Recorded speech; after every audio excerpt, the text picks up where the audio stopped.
Olá, o Entrevistas dessa semana tem como convidado o professor e advogado Luiz Fernando Casagrande Pereira. Seja bem-vindo.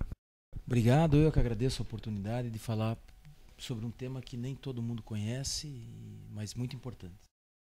E o tema dessa semana, como ele bem falou, é o direito eleitoral. Bom, uma pergunta que é bastante elementar é: o que é direito eleitoral? Existe uma definição que seja mais adequada? Sim, é um ramo do direito, né, que trata especialmente da disciplina das campanhas eleitorais, das regras eleitorais. Nós temos aqui no Brasil uma justiça eleitoral que é considerada a melhor justiça eleitoral do mundo. E direito eleitoral é especialmente o ramo do direito que trata de tudo isso. Quais são as principais leis que os políticos devem conhecer? Olha, eu acho que não há político que conheça todas as leis eleitorais. Há um código eleitoral muito antigo, de 1965, né, com centenas de artigos.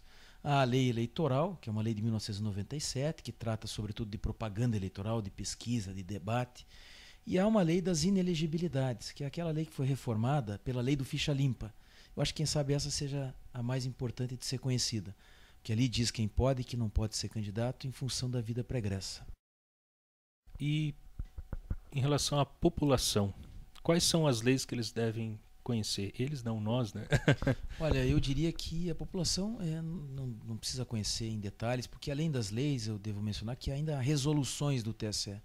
Eu acho que a população deve, sobretudo, identificar qualidades e defeitos dos candidatos, porque as regras eleitorais são, sobretudo, dirigidas aos próprios candidatos. São regras que disciplinam a disputa eleitoral para garantir a isonomia entre todos os candidatos. Então, eu acho que o eleitor deve conhecer o candidato. A lei fica por conta do candidato.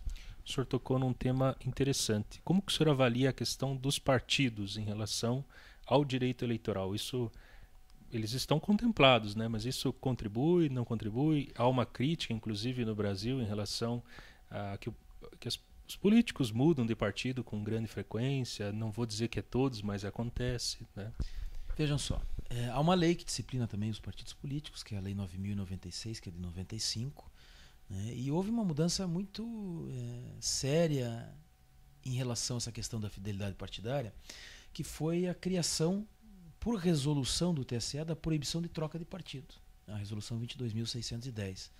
Antes dessa resolução, que é de 2007, um terço da bancada do Congresso mudava de partido a cada legislatura. Isso mudou, foi um avanço. Fortalecemos os partidos políticos, mas a pergunta que cabe hoje é: era o caso de fortalecer os partidos políticos? Eu, particularmente, acho que não.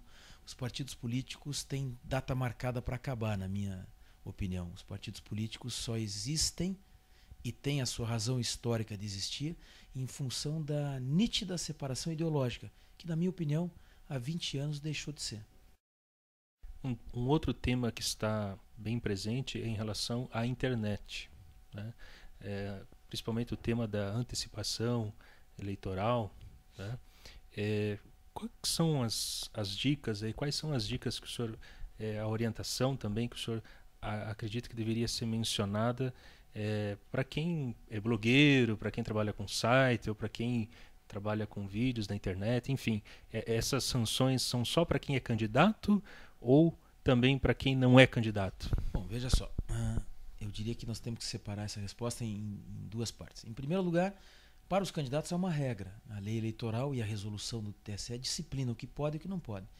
E pode quase tudo, né? Não podia, agora pode. Então o candidato pode fazer propaganda livremente pelas redes sociais, pode ter o seu site, pode ter um blog, mas não pode nada, nenhuma publicidade ou propaganda eleitoral paga na internet.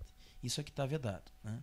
Também não pode, porque não pode só na internet, não pode em lugar nenhum, ataques pessoais que desbordem do direito de crítica, né? Isso não pode nem na imprensa escrita, no rádio, na televisão, e também não pode na internet.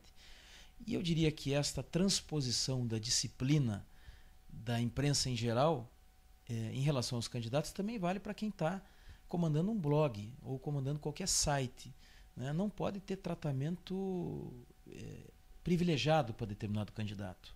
Pode emitir opinião favorável, rádio e televisão não, né? Mas se um blog dá um tratamento privilegiado a determinado candidato, nitidamente privilegiado, e ele fere a isonomia que a lei eleitoral também garante. O direito de crítica tem essa limitação, é a limitação da garantia da isonomia.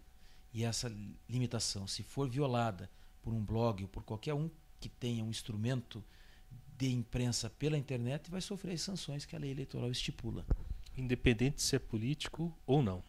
Independentemente se é candidato, se não é candidato, se é político, se não é político. A regra eleitoral é uma regra que não está apenas destinada aos candidatos ou aos partidos políticos, aos atores principais, mas a todos aqueles que possam interferir no processo. E a imprensa pode interferir. Quais são os desafios que os profissionais dessa área jurídica enfrentam no dia a dia? Olha, eu diria que o principal desafio é estar preparado. O direito eleitoral é uma área que não é ensinada normalmente nas faculdades. Há optativas de direito eleitoral, mas não está na grade curricular. E é uma matéria completamente diferente de todas as outras matérias. É preciso estar preparado, porque é uma disciplina realmente especial, inclusive do ponto de vista processual, e vemos muita dificuldade dos advogados sem contato com a matéria de atuar nesta área do direito, que, como eu disse, é uma área especial, porque com uma disciplina totalmente diferenciada.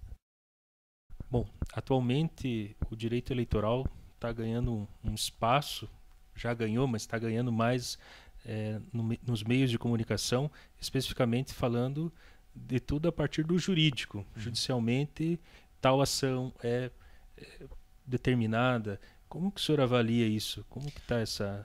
De fato, o Brasil é o país que tem a campanha mais judicializada. Quando eu digo campanha judicializada, eu digo mais ações judiciais propostas em torno das regras eleitorais. Como são muitas regras, há muitas possibilidades de infração a estas regras. E isso acaba virando uma ação judicial eleitoral. Numa campanha majoritária, eu já coordenei 2 ou 3 majoritárias, em 3 meses são 500 ações judiciais. De fato, é muita coisa. E muitas ações se resolvem na aplicação de multa, mas outras, mais graves, acabam determinando a cassação de mandato. Foram 1.500 políticos cassados pela Justiça Eleitoral nos últimos 15 anos. Não só prefeitos de cidade do interior ou vereadores, mas há 3 governadores cassados no mandato passado. Então eu diria que esse nível de judicialização preocupa por um lado, porque a Justiça Eleitoral não pode ser tão protagonista, mas por outro lado é sintoma de uma atuação positiva da Justiça Eleitoral no sentido de coibir o descumprimento das regras. Bom, o senhor tem uma agenda bem cheia, podemos dizer assim, com relação ao direito eleitoral. Bastante intensa devido às grandes atividades. Tem alguma atividade que o senhor gostaria de divulgar? Sim, eu coordeno a única pós-graduação em Direito Eleitoral do Paraná, na Universidade Positivo. É um curso de especialização, dura mais de 1 ano e forma especialistas em Direito Eleitoral. Então, se alguém tem interesse na matéria, achou que há elementos interessantes, inclusive desta entrevista, e quiser se aperfeiçoar no tema, a Universidade Positivo, na pós-graduação que eu coordeno, é a única que oferece esse curso de especialização. Então, permita-me aqui uma brevíssima propaganda comercial. Então, muito obrigado pela sua entrevista. Eu é que agradeço a oportunidade, acho que foi uma bela iniciativa de explicar minimamente às pessoas que acompanham a disputa eleitoral o que, afinal de contas, significa direito eleitoral e a própria justiça eleitoral.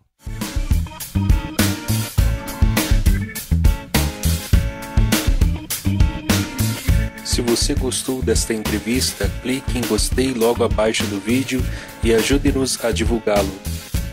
Aproveito para convidá-lo para acompanhar as novas entrevistas que serão publicadas neste canal. Para acompanhá-las, clique na palavra inscreva-se que você vê aí na tela.